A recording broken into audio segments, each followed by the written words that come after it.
الله الرحمن الرحيم. الحمد لله رب العالمين، صلى الله وسلم وبارك على سيدنا مولانا محمد وعلى آله وصحبه أجمعين. اللهم إنا نسألك من خير ما سألك منه سيدنا ونبينا محمد صلى الله عليه وسلم، ونعوذ بك من شر ما استعاذك منه سيدنا ونبينا محمد صلى الله عليه وسلم، ولا حول ولا قوة إلا بالله، هو حسبنا ونعم الوكيل.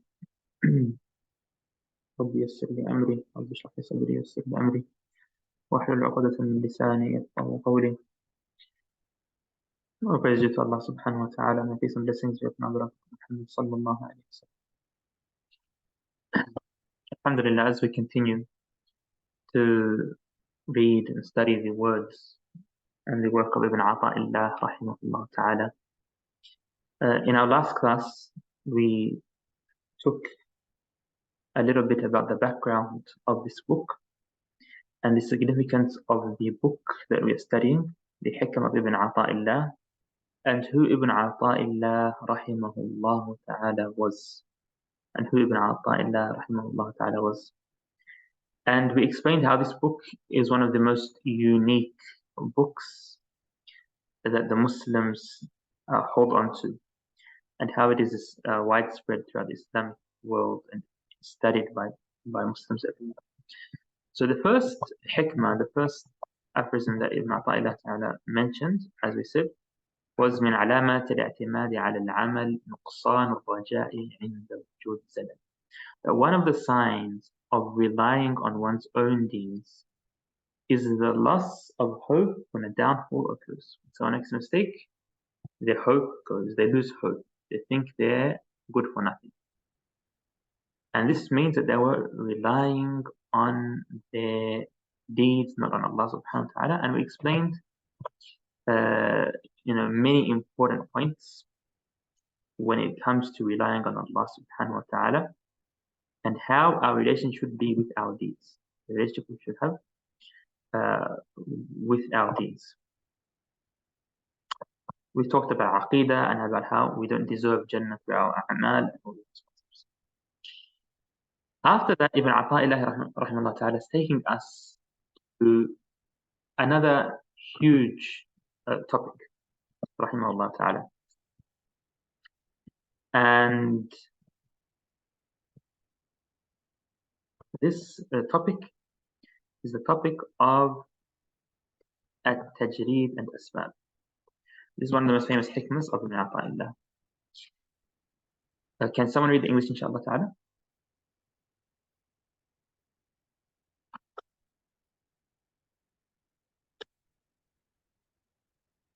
If your desire for isolation, even though God has put you in the world to gain a living, is a hidden passion, and your desire to gain a living in the world, even though God has put you in isolation, is a come down from lofty aspiration. Jazakumullah khair. Okay. So what is the general meaning of this hikmah? Ibn illāh rahimahullah ta'ala is saying here that there are two realities. There are two realities. There are two states. Two states that mankind can be in. And every person in the universe falls into one of these two categories. Okay? And if they don't realize that they are in one of these two categories, then they need to realize which category they are supposed to be in. So Allah subhanahu wa ta'ala is either going to order you to act upon you being in reality number one, or being in reality number two. Okay? The first reality is what is known as al-asbab, and the other one is what's known as al-tajreed. Okay? Isolation and gaining a living. And we're going to talk about that later on, inshallah. So Ibn illāh rahimahullah ta'ala here, he's saying that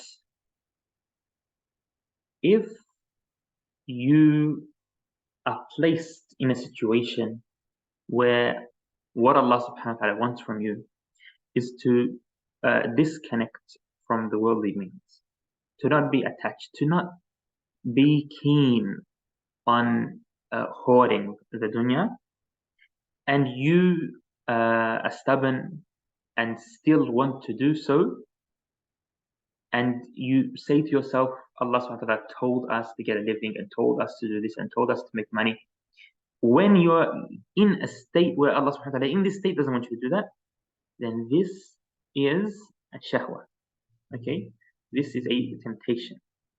Okay? It's a hidden temptation basically that you are following. You're not following the order of Allah subhanahu wa ta'ala. You're not doing this for the right reason, even though you might not be aware of that. And you might be lying to yourself. And he's saying also, okay, if someone was put in a situation where they are supposed to focus,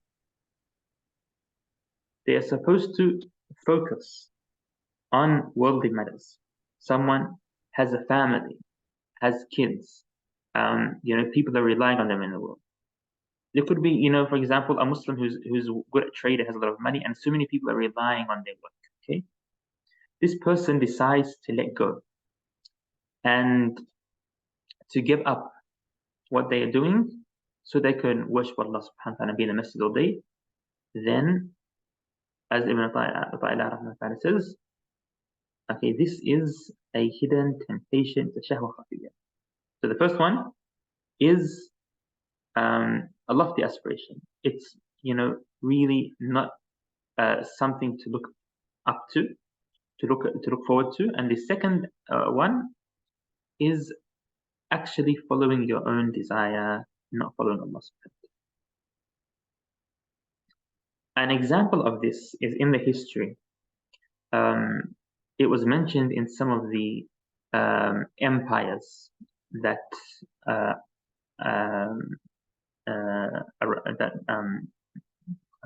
were established in history of Islam, that one of the kings of Africa, rahimahullah, had set up an empire that spread Islam in Africa. And he was able to remove a lot of the conflict and the problems in Africa, and everyone was living in harmony under the Sharia of Allah subhanahu wa ta'ala. His son continued his legacy, and at the end of his life, he decided to go and worship Allah subhanahu wa ta'ala, stay in the masjid, do i'tikaf all day, and leave the country to be ruled by the different ministers. And the country collapsed shortly after that. That's an example of someone, okay, trying to place themselves in a place that Allah subhanahu wa ta'ala didn't want to. That's the general meaning of this hikmah.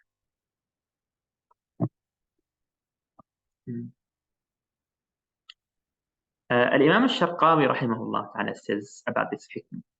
Okay, he says, the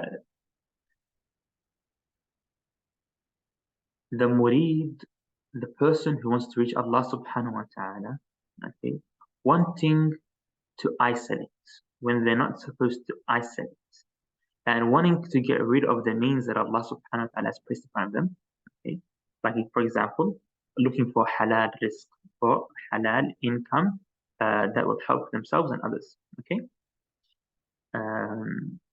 or studying knowledge. Studying knowledge is also a sabab. It's also one of the means for us in this world. Okay, things like this. So trying to get rid of these things, okay, is following one's desire. Okay, and the reason it is considered to be following your own desire, okay, is because you are not following the command and the order of Allah subhanahu wa ta'ala, what Allah subhanahu wa ta'ala told you to do. So you're following yourself. That's clear. And it's a hidden desire, okay, because you yourself probably haven't even thought about it. Okay. And the reason a person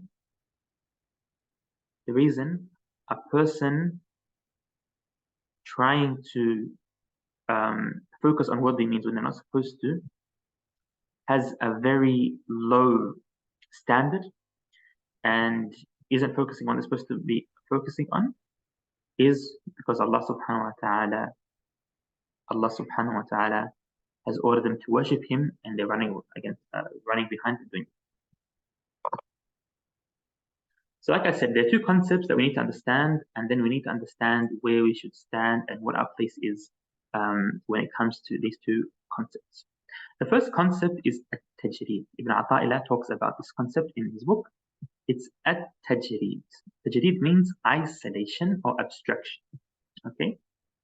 The definition of tajreed in Arabic means to remove something, to disappear, to remove. If someone takes their clothes off, it's called tajreed. Okay. And in the Sufi literature, Ibn Ajib al-Hasani rahimahullah mentions that tajreed is to stay away from things that would distract one from Allah subhanahu wa ta'ala. This is proper tajreed. When you're supposed to do tajreed, when it's good, then tajreed means, in that situation, it would mean to stay away from things that distract from Allah subhanahu wa ta'ala. Okay? And then tajreed is many categories, many levels. The minimum level of isolation is to isolate one from physical matters that distract them from Allah subhanahu wa ta'ala. So someone has a life that's very busy and they don't have time to do their salah, to do anything that is good. The person steps away and goes into a masjid and sits down and spends the day in the masjid. That's a type of isolation, physical isolation. Okay. The next level, higher than that, is to abstract from inner attachments that distract one from reaching Allah subhanahu wa ta'ala. So your heart is attached to, let's say, soccer, to this, to that, to different worldly matters. And that's preventing you from reaching your full potential in your relationship with Allah subhanahu wa ta'ala. So detaching your heart from these things and having your heart fully on Allah subhanahu wa ta'ala. That's better than just physically detaching yourself, but having your heart attached to the dunya. Okay. And the highest level of tajreed is to leave both of them, to leave them both for Allah subhanahu wa ta'ala. Okay. As for the second reality, it is what is known as al-asbab. Okay, the worldly means that you can achieve things through. Worldly means that you can achieve things through. So al-asbab. And the definition in Sufi literature of the true taking the asbab, the true following of asbab that Allah subhanahu wa ta'ala is pleased with, is to invest in the physical means that Allah subhanahu wa ta'ala has put in front of you that please Allah subhanahu wa ta'ala. Please Allah subhanahu wa ta'ala. Some of the adab, the manners that a person should have when they are in tajreed or in the state of al-asbab. Imam Abu al-Hasan al-Shadili rahimahullah ta'ala says, okay, as it was mentioned in al-Ḥikam, there are four main reasons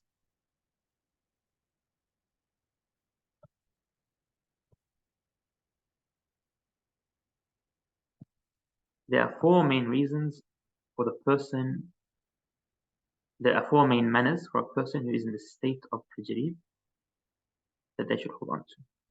The first is to respect those who are in high ranks, those who are higher than you in ranks.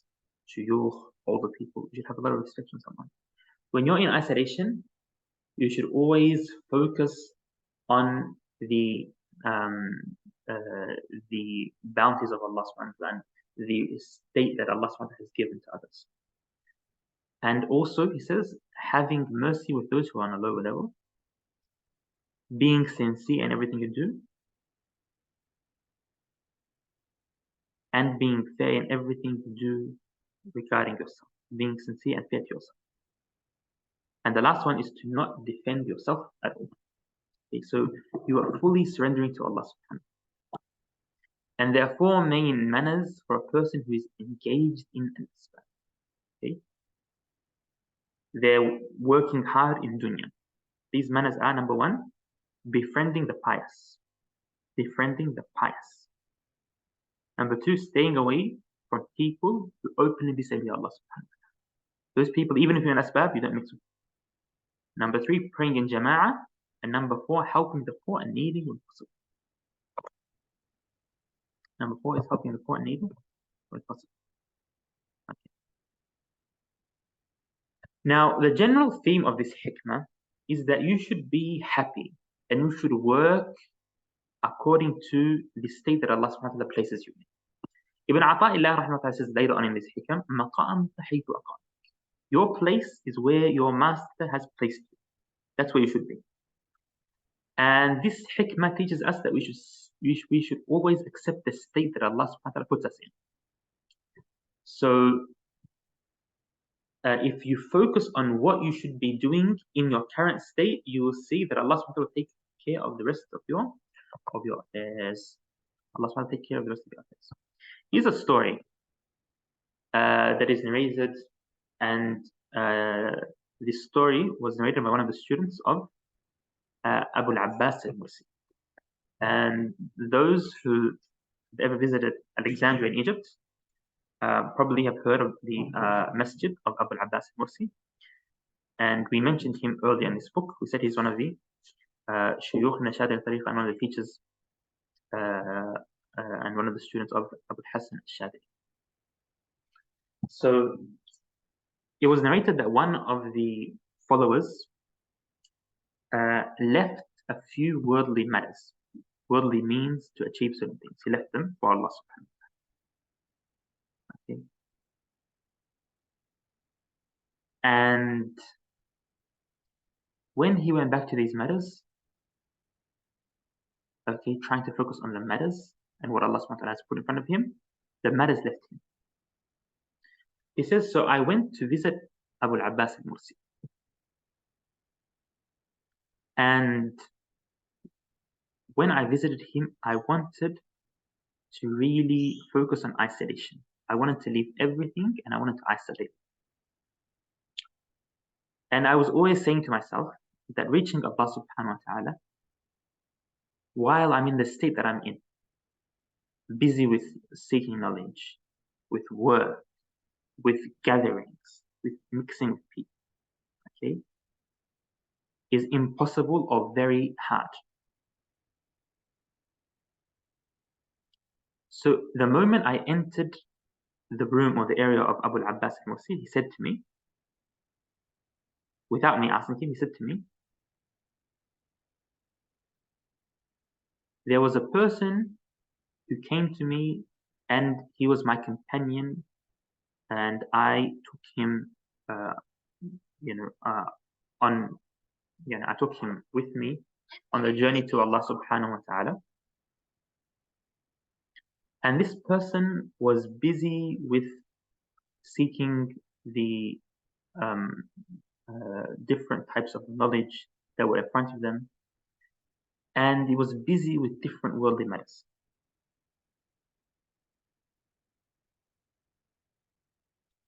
But the person was able to taste a little bit of the beauty of this journey of the soul. So he said to me, Ya Sayyidi, I would like to leave what I'm in and just focus on being in your suhbah. Just focus on isolating and being next to you as a shaykh. So Abu al-Abbas said to him, no, that's not how it's done. Stay and continue doing what you do and focus on what Allah subhanahu wa ta'ala has placed in front of you.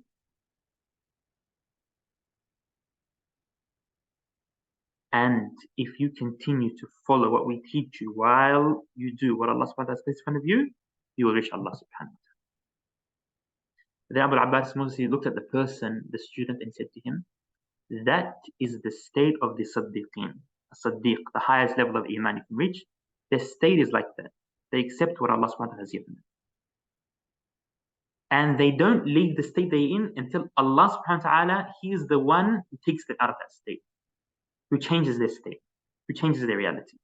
But they don't try to change what they're in. So the student says, I left the gathering with Abu al-Abbas al-Mursi, and Allah subhanahu wa ta'ala had removed all of the worries and doubts and ideas that I had in my heart, and I felt full peace and harmony with surrendering to Allah subhanahu wa ta'ala.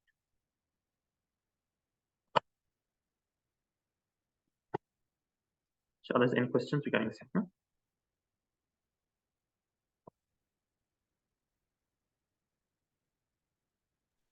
Jazakallah khair. Yeah.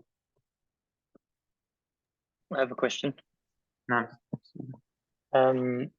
You mentioned that there's two types of tajreed, that there's one, the physical type, at the physical level of isolation, and then there's the isolation of the heart. But shouldn't we always have a type of isolation of the heart anyway, that our heart is not attached to worldly things, or is that talking about something else? In reality, every single person needs to have a certain level of isolation and a certain level of asbab. Every single person. Okay? But this is talking about the general state that you are in.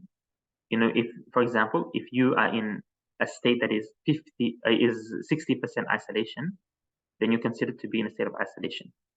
If you're in a state that is 60% asbab, 70% asbab, then you're considered to be in a state of asbab. That's what Ibn ʿAṭā is talking about.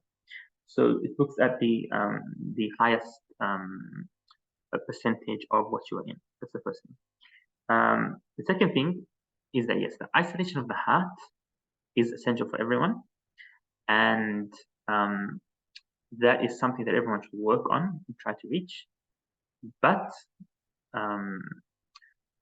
it is not that easy for everyone, I guess, and it's not that simple for everyone. Not everyone is able to do so. So if a person works on that, inshallah, they reach it. But generally, Ibn ʿAṭā is talking about isolation of the body. That's his main focus. And then if someone starts with isolation of the body, they should also focus on isolation of the heart and everything else.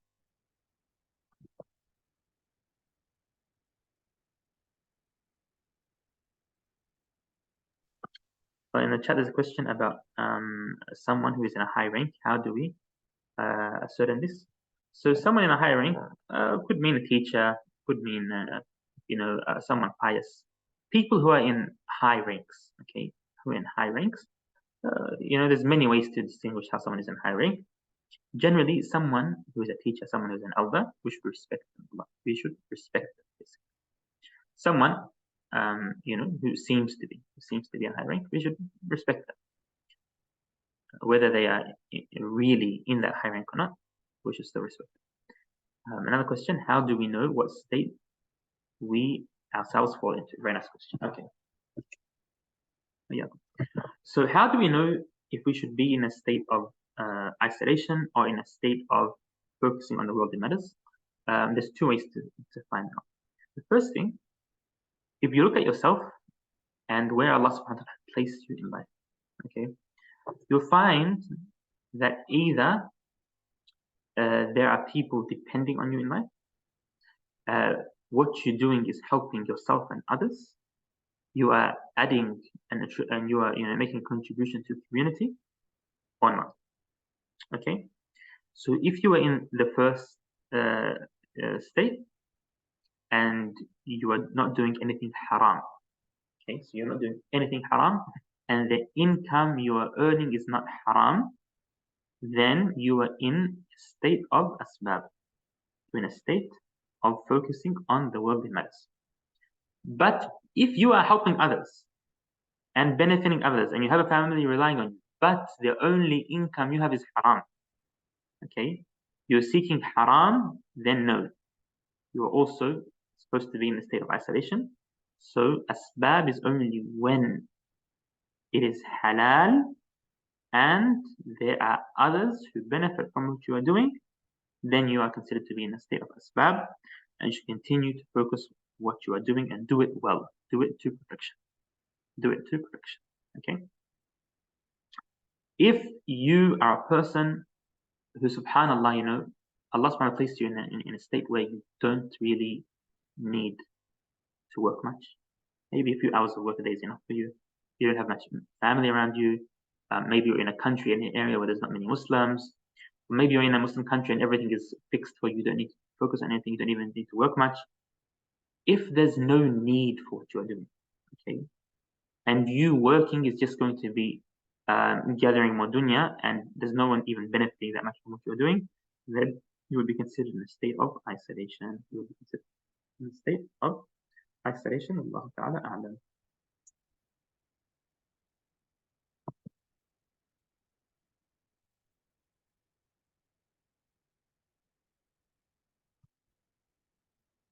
Any other questions? What is the information?